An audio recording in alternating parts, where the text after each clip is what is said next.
The Lament in the White Mountains. The wailing began at dusk. It rolled down from the Frostpeak Mountains like thunder that had learned to grieve, shaking loose small avalanches from the high ridges, and sending every creature in the valley below scrambling for whatever shelter it could find. Birds abandoned their roosts in panicked, disorganized clouds, wheeling against the darkening sky before scattering into the deep wood. Wolves pressed their ears flat against their skulls and retreated into the forest without the usual posturing, without territory disputes or hierarchy. Just a collective, wordless agreement that whatever was happening above them on those white slopes was something that did not require investigation. Even the river at the valley's heart seemed to quicken its pace, the current pushing faster over the smooth stones of its bed, as though the water itself wanted no part of what was unfolding on the mountains above.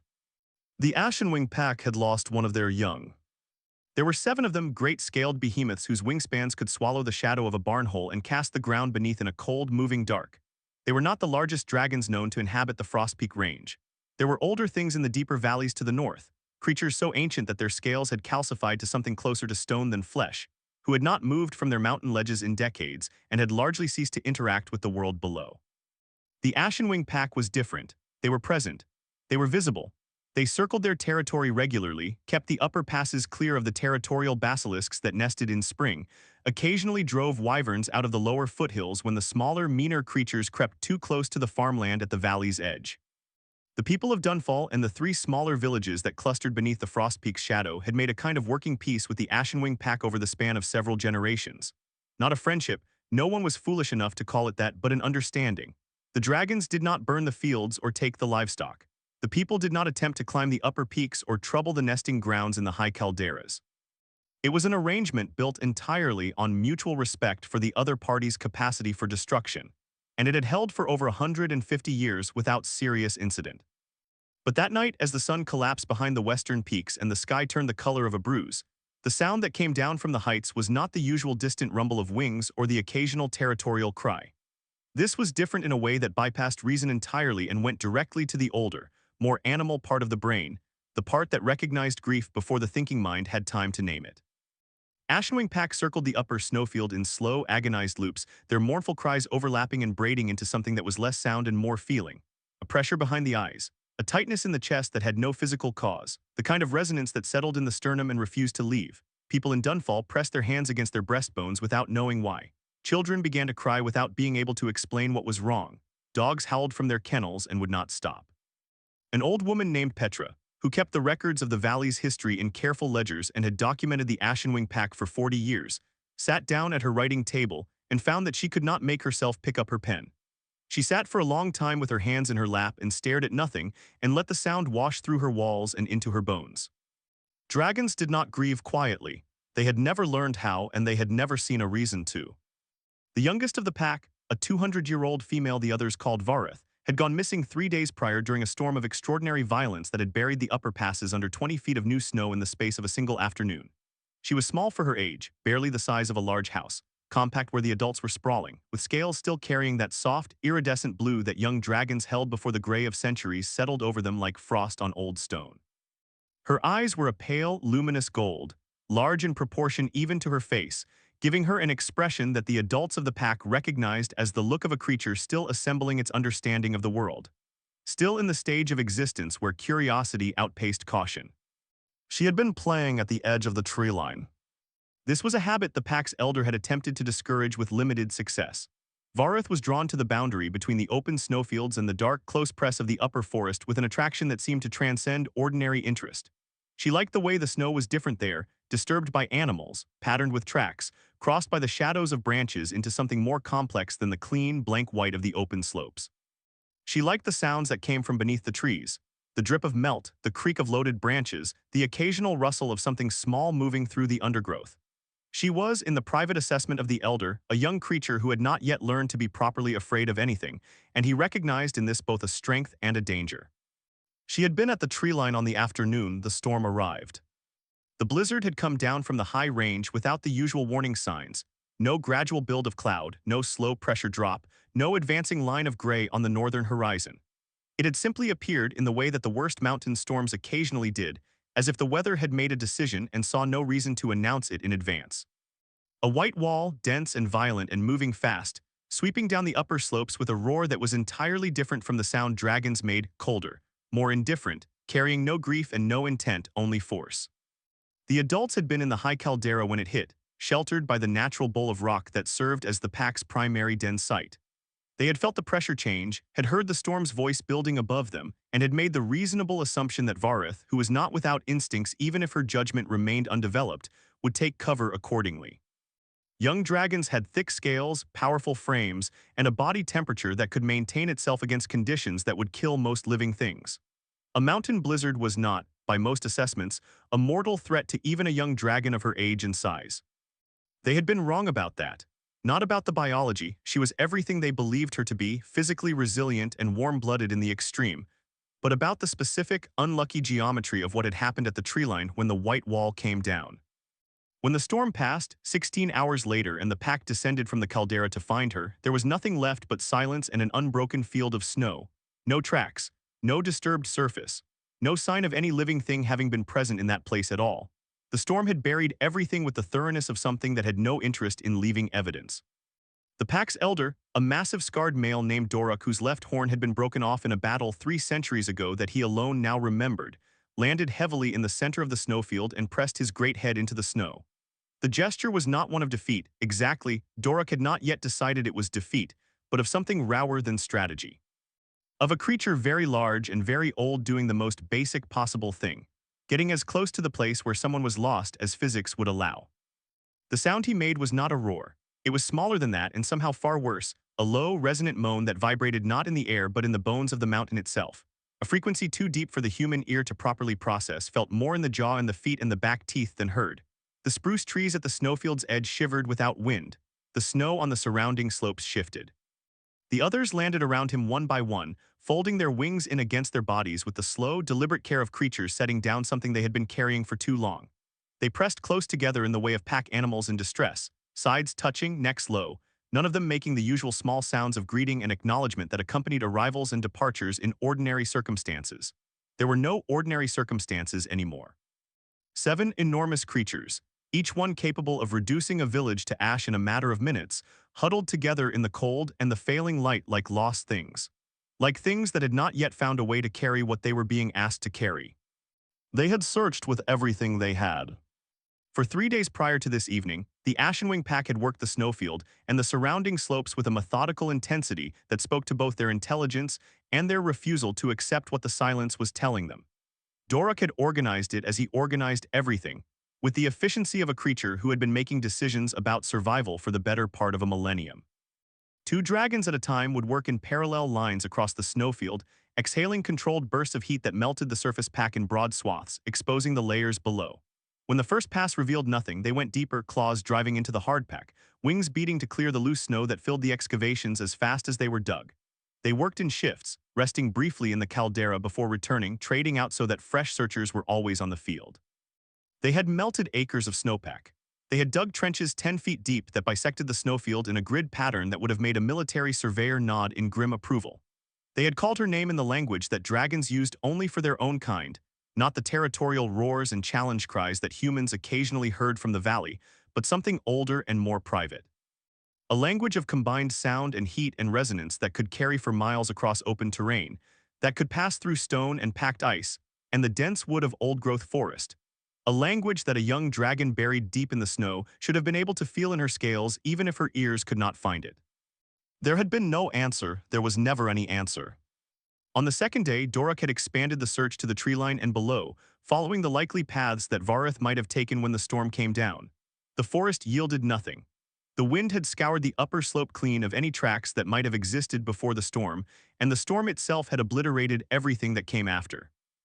They had found a single broken branch at the edge of the treeline snapped at mid-height, the break recent, the wood pale and raw at the fracture, and had spent the better part of an afternoon treating this single piece of evidence as a thread that might unravel the whole puzzle. It did not. The branch had broken in the storm itself, most likely brought down by the weight of accumulated snow. It pointed to nothing. On the third morning, Leth, a younger adult charcoal gray and long-necked who had attached herself to Vareth with particular tenderness in the years since the young one had been old enough to follow the pack on short flights, had returned to the snowfield alone before the others rose and had simply sat in the center of it for 2 hours without moving. When the others found her there, they did not ask what she was doing. They understood. She was not searching, she had stopped searching. And one by one, over the course of that long third day, the others stopped too, not because they had chosen to give up, but because the body and the mind reach a point, even in dragons, where the continuation of active hope requires more than they have left to give. By the third day, the pack had stopped searching and started mourning. It was a distinction that broke something quiet and invisible in the air above the mountain, some membrane between what the world had been and what it was becoming. The shift was not announced and not discussed. It simply happened in the way that the worst truths sometimes settle into a group of people, or dragons, not as a declaration, but as a shared, unspoken weight that everyone begins carrying at roughly the same time. The morning cry that began at dusk on that third day was therefore not a performance and not a call to action. It was not meant to be heard exactly, or rather the hearing of it was incidental, a side effect of sound that had to go somewhere. It was the Ashenwing pack doing the only thing left that felt honest, putting the size of what they felt into the air without apology, without modulation, without any consideration for the creatures far below who would have to absorb the overflow. Nobody in the valley below slept that night. In Dunfall, lights burned in windows long after the usual hour of quiet. People sat with their families in the yellow warmth of firelit rooms and did not speak much, because there was nothing useful to say about the sound coming down from the heights, and speaking felt somehow intrusive, like talking during someone else's prayer. A farmer named Osric, who had 3 children and a wife, and a solid practical mind that had never given much space to sentiment, found himself sitting at his kitchen table at 2 hours past midnight with a cup of cold tea in his hands and tears on his face that he had not noticed arriving.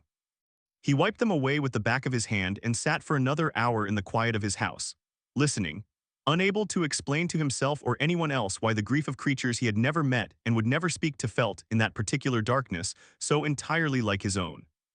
Old Petra the record-keeper did eventually pick up her pen. She wrote for a long time, working by candlelight with the care she brought to everything she documented, and what she wrote was not a chronicle of the storm or a catalogue of the known facts about the Ashenwing pack or anything practical at all. She wrote about sound. She wrote about the specific quality of the cry that came down from the mountain and what it did to the body when it entered through the ears and settled in the chest and refused to leave. She wrote about the way grief, even the grief of creatures vastly unlike herself, seemed to carry something universal in its frequency, some common note that living things recognized across every boundary of species and size and language. She wrote 3 pages and then stopped, and read what she had written and added one final line at the bottom: they loved her. Whatever else is true, that part is plain. The candle burned down. The sound continued. The mountains above the valley held their cold white faces up to the stars and offered no comfort to anyone, which was not something mountains had ever claimed to do. On the snowfield where Vareth had last been seen, the pack gathered in the dark and let the grief out of them in waves, and the sound of it traveled down the long slopes and across the frozen river and through the walls of every house in the valley and into the sleeping and waking minds of everyone below, and no one who heard it would ever fully explain what it had felt like, except that it had felt like something true. Like a sound the world had needed to make, and had simply been waiting for creatures large enough to make it. The night stretched on, cold and clear and ringing.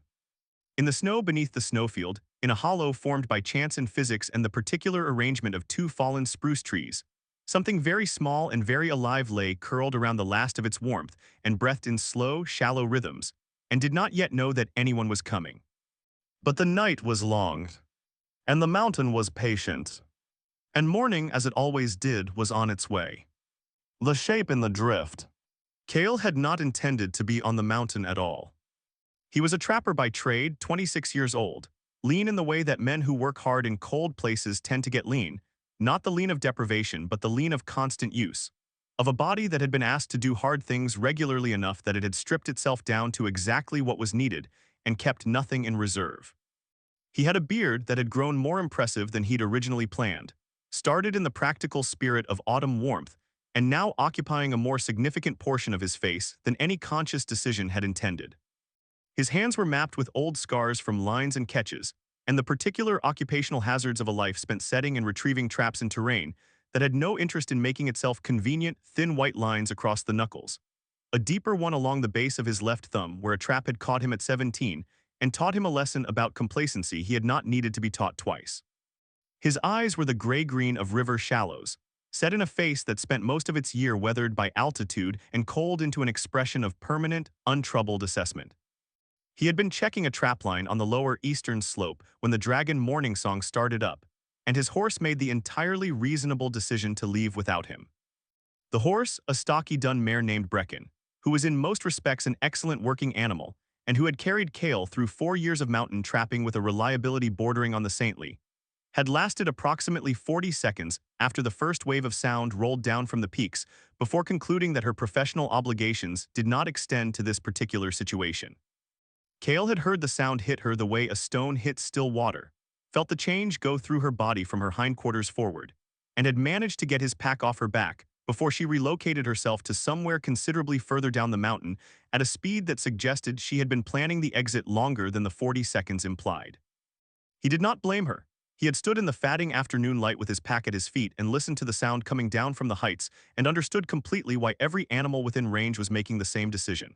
The sound bypassed the rational mind and went straight to the old animal knowledge underneath, the part that knew without analysis that something large was in pain and that the appropriate response to large things in pain was to not be nearby. Kale was not, by nature, a man who ran from things. He had discovered this about himself early and had spent considerable time since then trying to determine whether it was a virtue or simply a deficiency in the self-preservation instinct.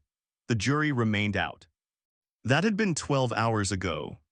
He had spent the night in the hollow of a fallen pine, a great old spruce actually brought down by some previous winter's weight, its root ball torn from the earth and leaving a cavity large enough for a man to crawl into and arrange himself with his pack as a partial windbreak.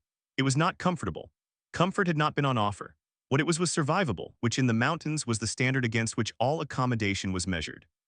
He had wrapped himself in every layer he owned, wool underlayer, heavy shirt, fleece vest, oilskin outer coat.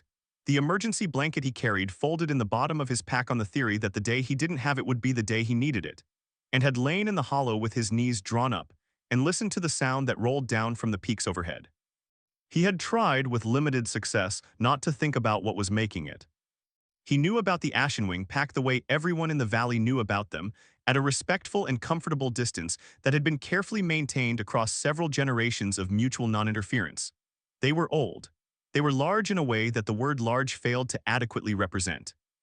They kept to the high peaks and did not trouble the settlements below, and in return the settlements below did not do anything that could reasonably be characterized as foolish, such as climbing the high peaks, interfering with the caldera nesting grounds, or doing anything that might reasonably be interpreted as provocation by creatures whose interpretation of provocation could result in structural damage to buildings.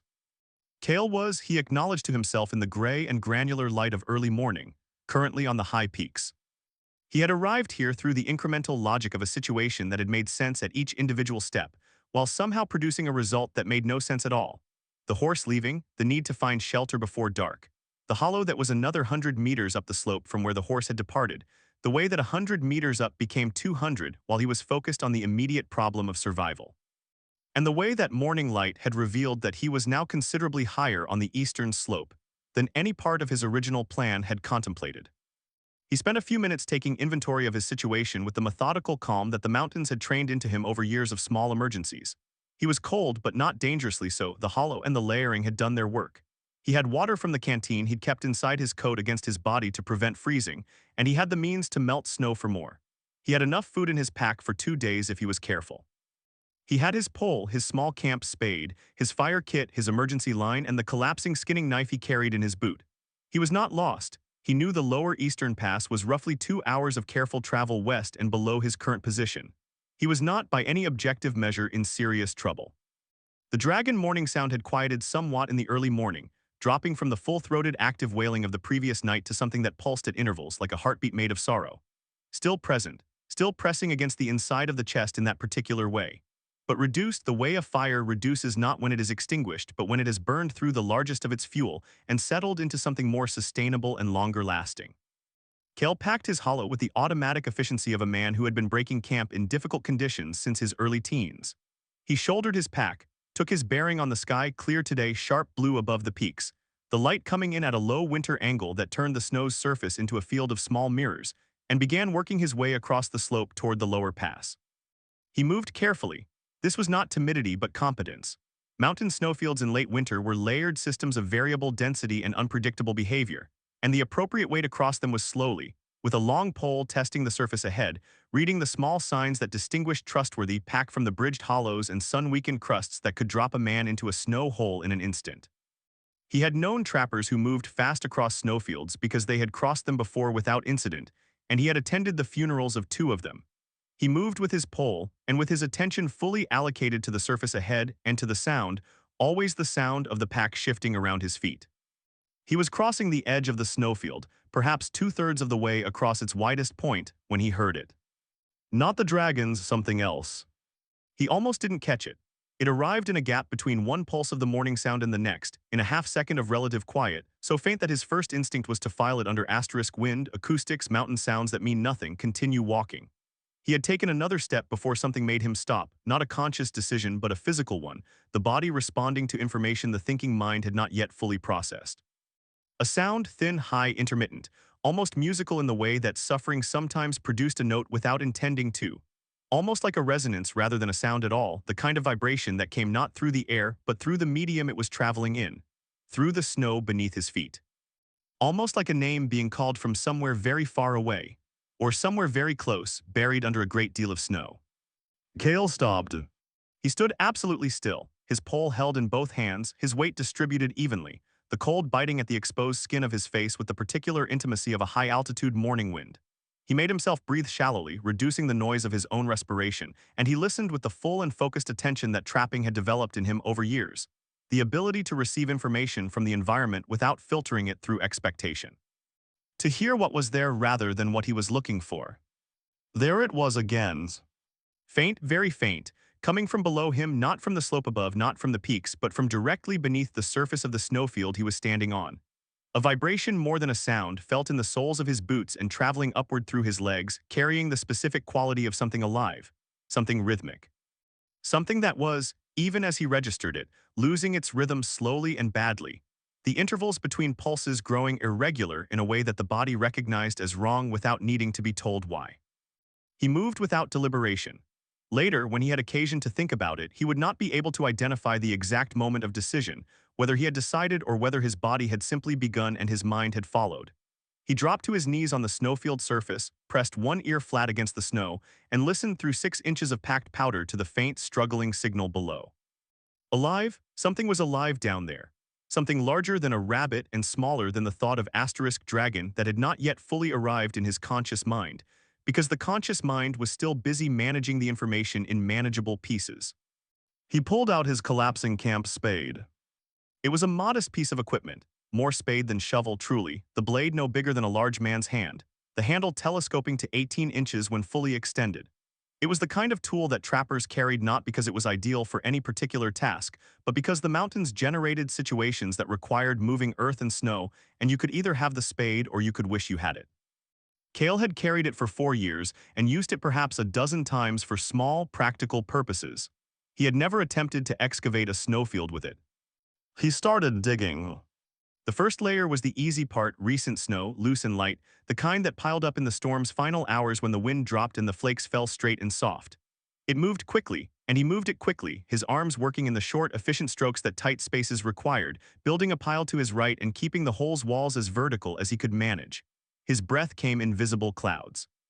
The cold was immediate against his bare hands. He had pulled his gloves off for better grip on the spade handle, a trade he would pay for later. The second layer was harder. This was the compressed pack from the storm's main body, driven down by wind and its own weight into something closer to ice than snow, requiring real force to break and real effort to lift. His shoulders began to burn. He switched the spade to his left hand for a stretch, then back to his right, working through the ache and ignoring it the way he ignored most physical discomfort, not by pretending it wasn't there, but by deciding it was not relevant to what needed doing. He dug through a third layer, the deepest compression, where the storm's initial violence had packed snow against snow with the force of a moving wall of air and created something that his spade skated across before he found the angle and the pressure that let him chip into it. His arms were burning steadily now. His back had started to form an opinion. He ignored both.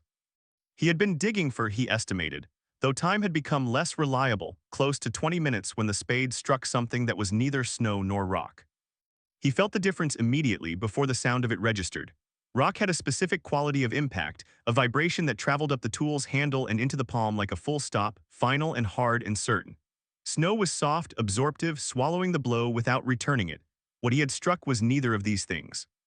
The spade met the surface with a slight give, a compression, like striking something with some flexibility in it, and then a resistance that pushed back with a character he had never felt transmitted through a tool before. Not the rigid resistance of stone. something that yielded slightly and then held with a warmth that came through the spade handle and registered against his palm as definitively, impossibly wrong for something buried under 6 feet of packed snow. He stopped, he moved the spade carefully to the side, repositioning by a few inches, and pressed his bare hand into the bottom of the excavation. Warm, genuinely, unmistakably warm, not the lukewarm of residual body heat in recently deceased things, but the active, generating warmth of something that was still producing it, that was working at the essential business of staying alive with whatever resources it had left. He dug with his hands for the next 2 minutes, scraping snow away from the surface with his fingers, ignoring what the cold was doing to them, focused entirely on exposing enough of what was below to understand what he was dealing with. And then his fingers found the edge of something smooth and followed it, and felt the slight raised pattern of individual scales, each one edged with a texture that caught the light even here in the bottom of an excavated hole.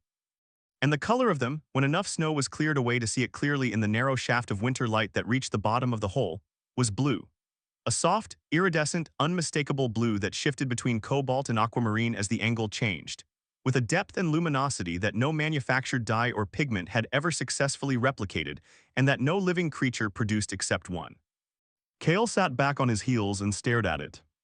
There was a long moment in which his mind caught up with the information his hands had been gathering for the past 20 minutes and assembled it into a coherent picture, and the picture was this.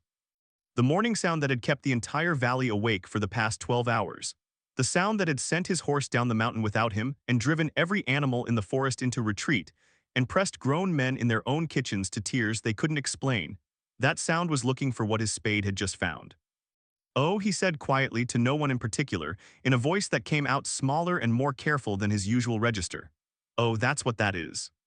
He sat with that for approximately 3 seconds. Then he picked up the spade and kept digging. Because what else was there to do? The rational calculus here was not complicated, even if the situation was extraordinary. There was a living thing beneath him that was losing ground against the cold and the dark with every minute that passed. The fact that the living thing was a dragon, young, from the scale color and the size of what he was beginning to uncover, but still unambiguously a dragon, was extraordinary in the way that the fact of a boulder rolling toward you was extraordinary. You could take a moment to appreciate the extraordinariness, or you could get out of the way. The time for appreciation came later. He widened the hole. He worked methodically, moving outward from the exposed patch of scale in a spiral, gradually revealing more of the surface below. He worked in stages, pausing regularly to press his bare hand against the exposed scales and gauge the warmth still there, still present, but thin in a way that communicated urgency more clearly than any instrument could have.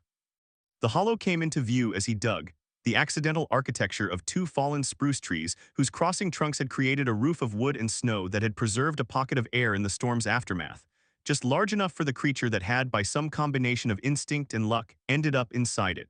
Without the hollow, the cold would have won long ago. With it, the young dragon had been suspended in something between survival and failure, her body maintaining the minimum necessary at a cost that was visibly running down. He could see her more clearly now.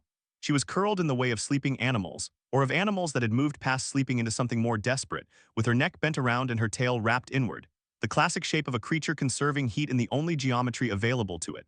Her scales, where he had cleared them of snow, were extraordinary up close in a way that the respectful distance acquaintance with dragons that valley life provided did not prepare a person for. Each one was distinct, slightly raised at its edge, the blue deepest at the center and fading to near transparency at the rim, the whole surface shifting in the light with a quality closer to optics than to color. He noticed these things in the peripheral way that the mind noticed beautiful things even when occupied with urgent tasks, filing them for later without dwelling on them in the present. Her eyes were closed. That was what made him move faster. Closed eyes, in a creature that should by rights have been startled into alertness by the vibrations of his digging, meant a depth of shutdown that was past rest and moving toward something more serious. He cleared the snow from around her head with rapid, careful strokes and leaned down close and watched. After a moment he saw it, the faint, almost imperceptible rise and fall of the scales along her ribcage. Slow, too slow probably even for a hibernating creature, but present. She was breathing. Kale exhaled a breath he hadn't been aware of holding, and sat back on his heels, and looked at the young dragon in her hollow, and took a full and genuine accounting of the situation he had walked into on a mountain he hadn't intended to be on, and which he now had no intention of leaving until he had done what could be done. He began to think about fire. What comes out of the snow? It took him another 40 minutes to clear enough space to understand the full scope of what he was dealing with.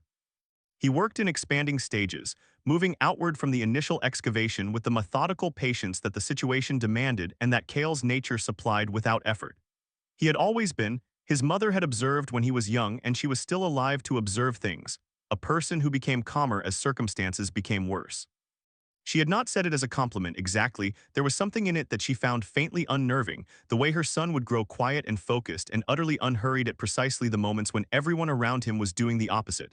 He had learned over the years to take it as a practical gift rather than a character flaw. The mountains rewarded calm. They had no patience at all for panic. The young dragon, young being a relative term for something roughly the length of a large wagon, with a tail that added another 4 feet beyond where a wagon would have ended, had been buried in a pocket formed by the crossing trunks of 2 fallen spruce trees, ancient things both of them, brought down in some earlier season by the slow accumulation of ice on their upper branches. Their trunks had come to rest against each other at an angle that was not quite a lean, not quite a collapse, but something in between, a geometry of fallen timber that had created, whether by design or chance, a hollow space roughly 6 feet high at its peak and perhaps 12 feet across at its widest point. The storm had buried this structure under its full 20 feet of snowpack, and the snowpack had formed a ceiling of compressed ice and snow over the hollow that had held, improbably, against the weight above it. It was the only reason she was alive. The hollow had trapped her warmth. Dragons ran hot, this was known, a fact of basic natural history that even valley children learned early, their internal temperature significantly higher than most warm-blooded creatures, their metabolism capable of generating heat at a rate that could maintain core temperature in conditions that would kill other animals outright. A dragon buried in open snow with no insulating pocket might have survived a day, perhaps 2, before the cold won the arithmetic.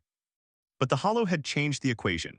Her body heat had warmed the enclosed air, the warmed air had maintained the hollow against the cold pressing in from above, and the result had been a fragile, diminishing equilibrium, not survival exactly, but the refusal to stop surviving.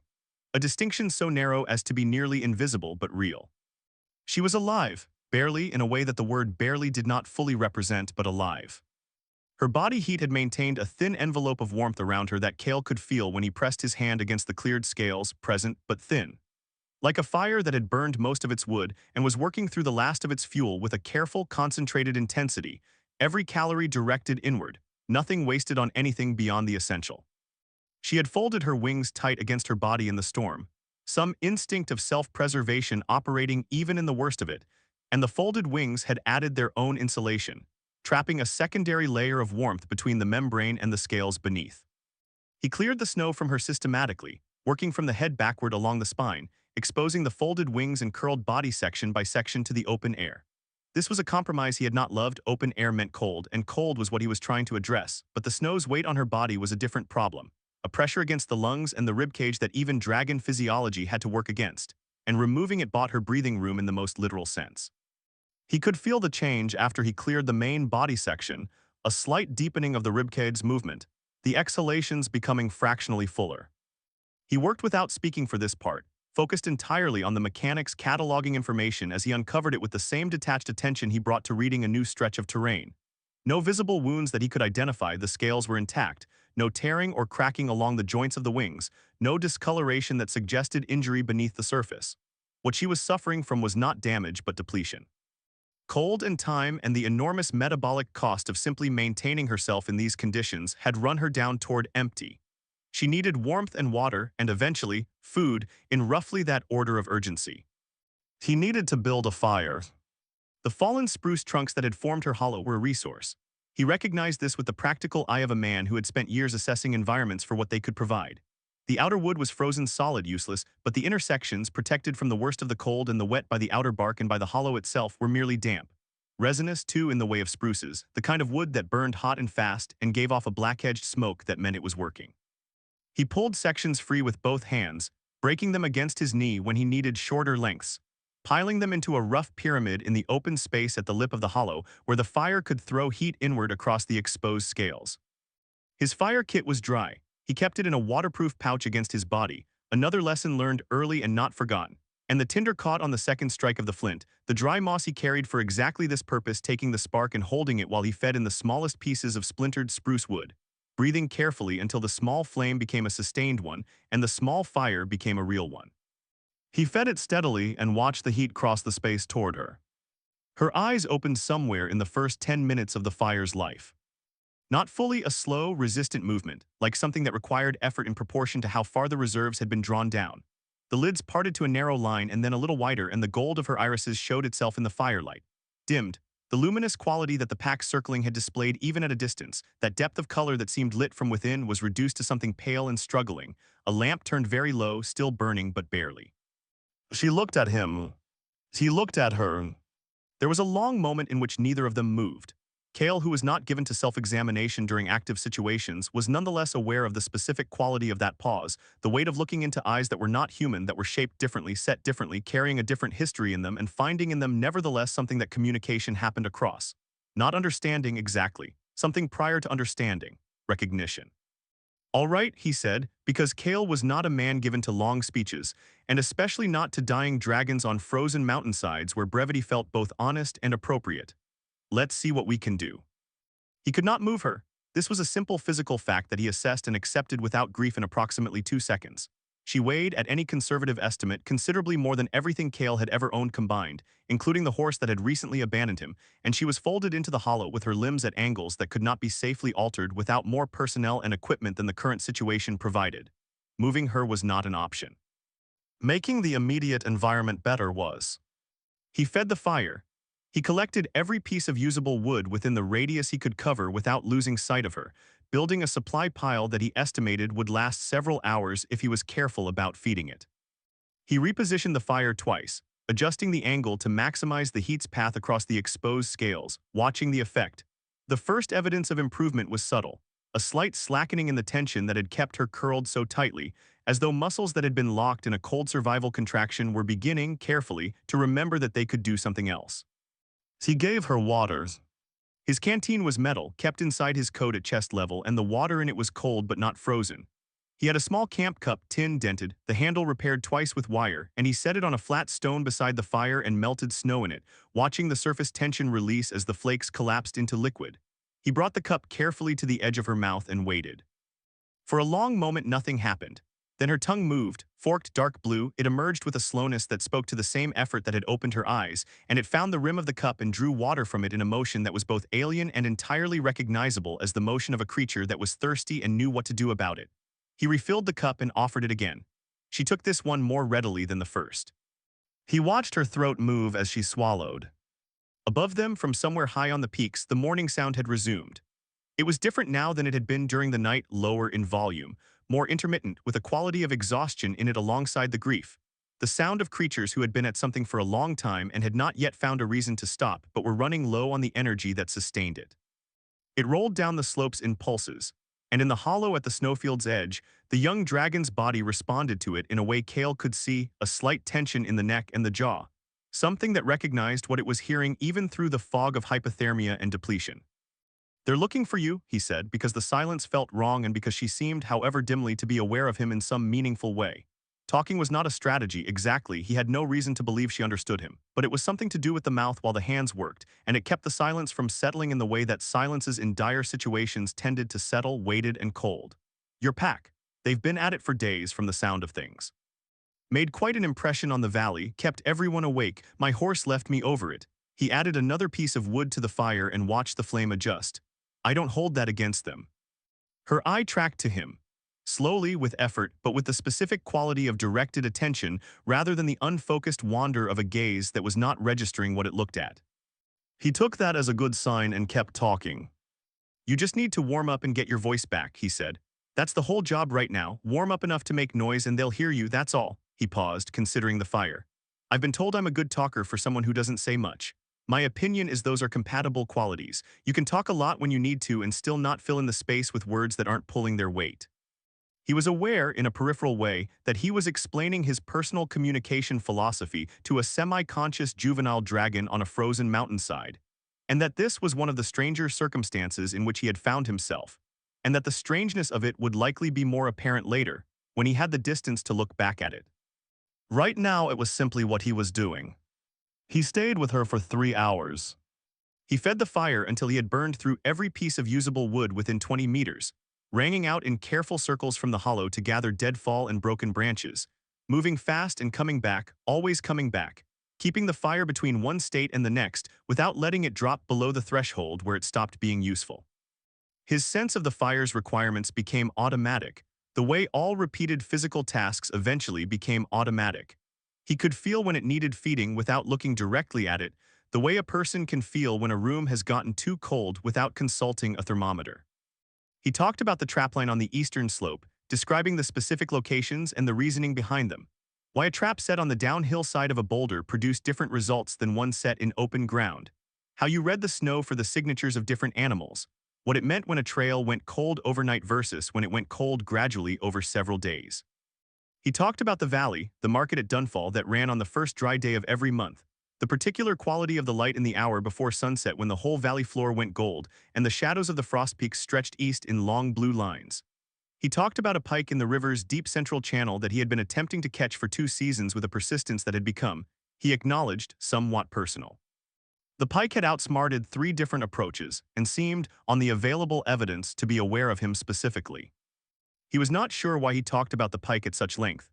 Perhaps because it was a problem with a solution he hadn't found yet, which seemed relevant to the current situation.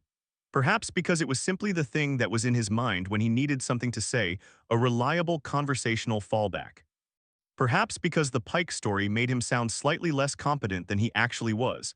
An instinct told him that projecting approachability had a non-zero value in the current circumstances. Her breathing steadied as he talked. He noticed this without drawing immediate conclusions. It could have been the fire's effect rather than his voices, but the correlation held. When he fell silent to move wood or melt water, the rhythm of her exhalations became slightly less regular, and when he started talking again, it smoothed out. He filed this information and adjusted his behavior accordingly, which was what information was for. The gold of her eyes grew incrementally brighter over the course of the 3 hours. Not dramatically, not all at once. It was the kind of change you could only verify by comparing the present state to a remembered earlier state, and even then you could doubt yourself. But it was real.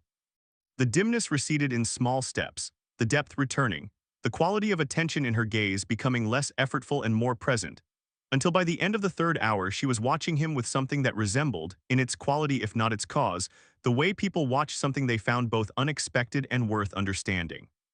He was telling her about the mountain in summer, the way the snowfields retreated to the high peaks and left the lower slopes thick with short-season flowers, the alpine meadows that appeared for 6 weeks and then vanished, the particular quality of silence that existed above the tree line in August when the air was warm enough to take off a coat, and the sky was the specific deep blue that only appeared at altitude when she made a sound.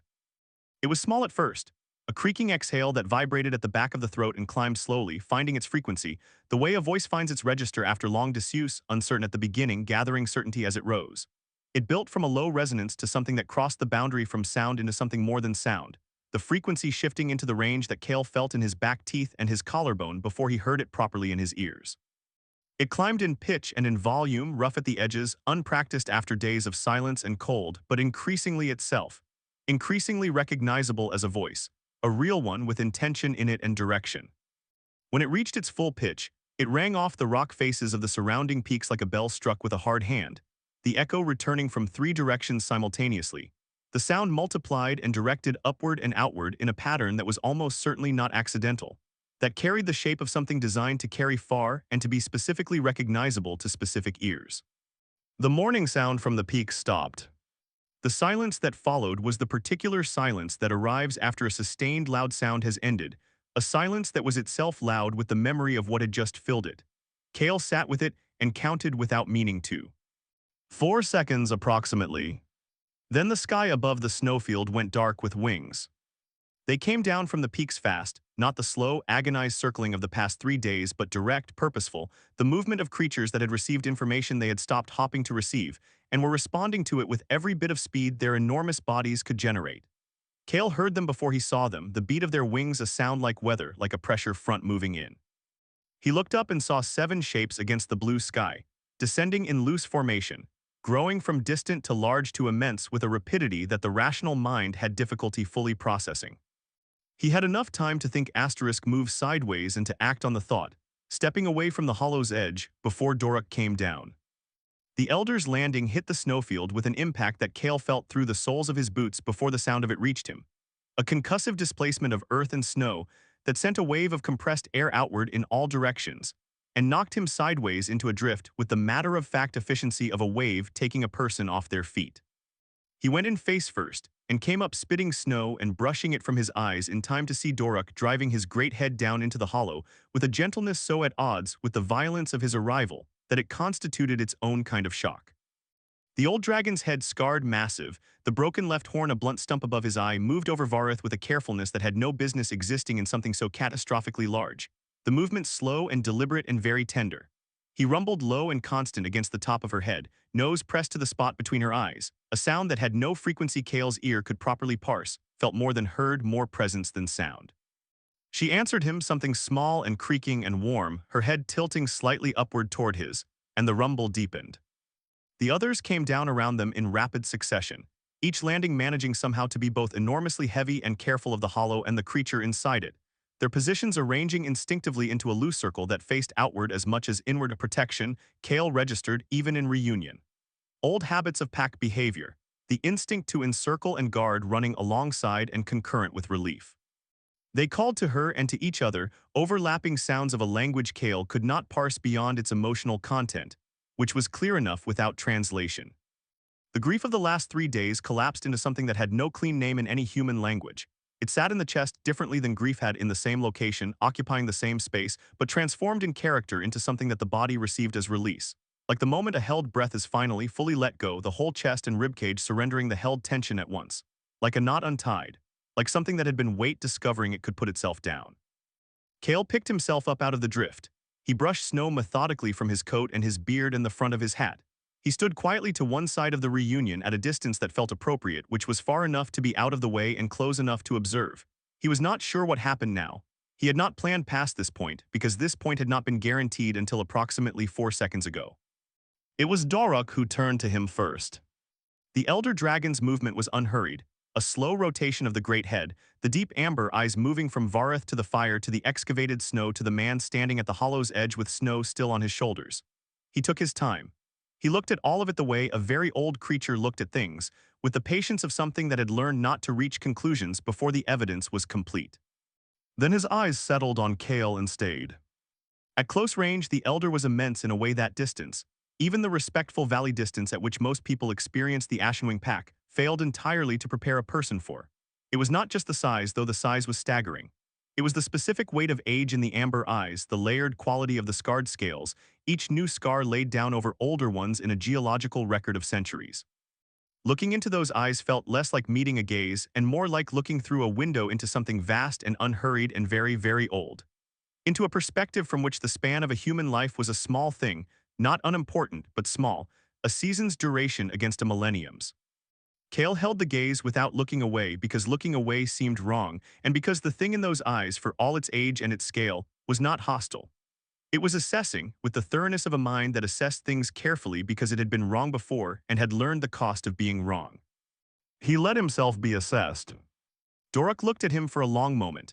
He looked at the fire, the woodpile, the melted snow, the cleared path through the excavated snowfield. He looked at the camp cup beside the fire. He looked at the collapsing spade driven upright into the snow at the hollow's edge. He put together a picture from its constituent parts with an intelligence that was old and deep and entirely capable of reading what had happened in this place from the evidence it had left behind. Then he lowered his head. Not in the sharp, forward-dangling way that meant a predator was acquiring a target. Not in the sideways tilt of an animal examining something small. Slowly, with full deliberateness, the great scarred head came down until the chin rested against the surface of the snow, and the amber eyes were level with the face of the man standing at the edge of the fire pit, all the way down. The gesture required an effort from a body that large. It was not a small or incidental motion, not something that happened by accident or without awareness. It was chosen. It was specific. Kale understood the gesture for what it was. He stood with it for a moment, feeling its weight, the way you felt the weight of something important before responding to it. Then he nodded once clearly, a single unambiguous movement of acknowledgement. He was not the sort of man who bowed easily. He had never seen a particular reason to make himself physically smaller in front of anything.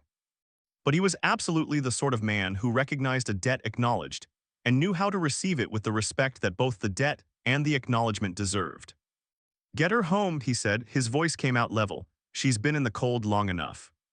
Doruk held the position for a moment longer. Then the great head rose slowly back to its full height and turned back to the hollow and the creature inside it, and the business of departure began. The Ashenwing pack moved with a coordination that spoke to the long practice of bodies that had worked together for a very long time.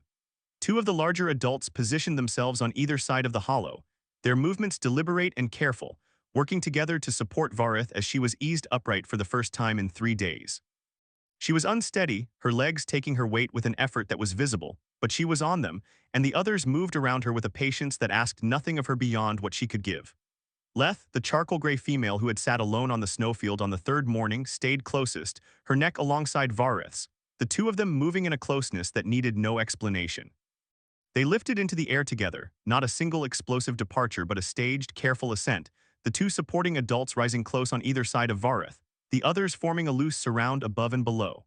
The morning sun broke through the cloud cover at almost precisely this moment, as though the weather had consulted the situation and made an editorial decision, flooding the snowfield with the first direct light in days. The Ashenwing pack rose into it, 7 great shapes climbing through the cold, clear air toward the high peaks, Varith's iridescent blue catching the light between the gray and black of the adults around her, visible from below as a living light moving upward. Kale watched them until they were small against the sky, and then until they were distant against the peaks, and then until the peaks had absorbed them back into the high terrain that was their true country. The morning sound was gone from the air completely. In its place was something Kale did not have a word for, a quality of the silence that remained after the sound had left, carrying in it something of what had been released. Something warmer than ordinary silence. Something that resonated in the chest in a way that was entirely different from grief, though it occupied the same location. He stood at the edge of the hollow for a while longer. He looked at the fire, which was burning down now without new fuel, settling into its final stage. He looked at the cup. He looked at the excavated snow and the marks his spade had left in the drift and the imprints where enormous bodies had rested in the snowfield around the hollow's edge. Then he shouldered his pack, took his pole, and began the long walk down. He found his way off the mountain by mid-afternoon, the path down the eastern slope clear in the cold, still air, the lower pass exactly where his memory said it would be. His legs were tired in a deep and honest way, the tiredness of a body that had been asked to do significant work across a long stretch of time without adequate rest, and he moved through it steadily and without complaint because the tiredness was earned and earned tiredness was a different thing from the other kind. Brecken was waiting for him at the valley stable. She stood in her stall with the contentment of an animal who had spent the night in warm straw and was not particularly interested in any conversation about the circumstances that had led to her being there without him. She accepted the brush he ran along her flank with the equanimity of a creature who had decided that what was past was past. Kale did not hold it against her.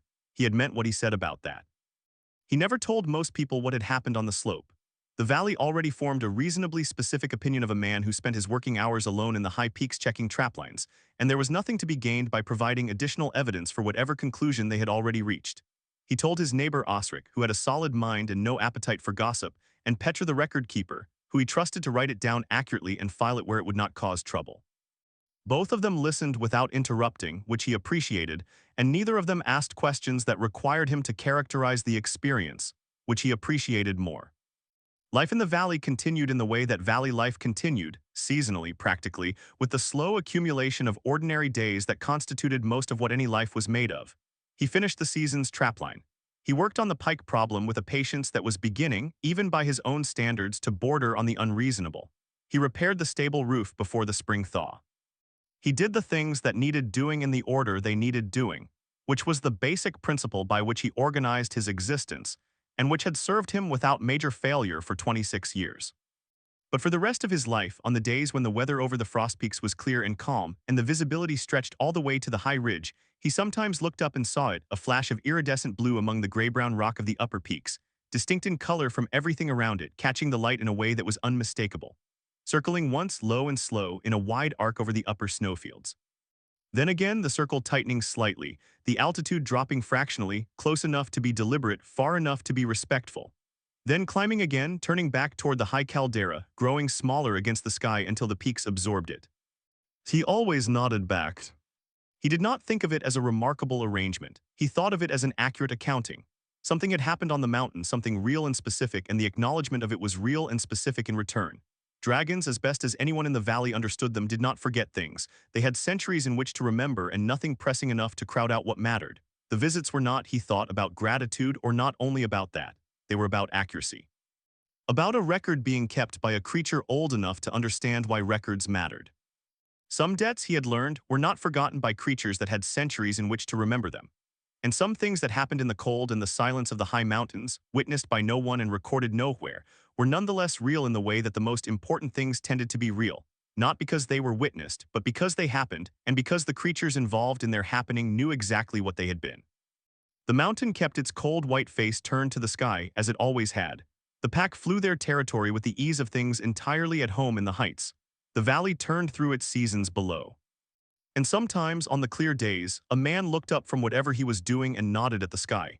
And the sky, in its way, nodded back.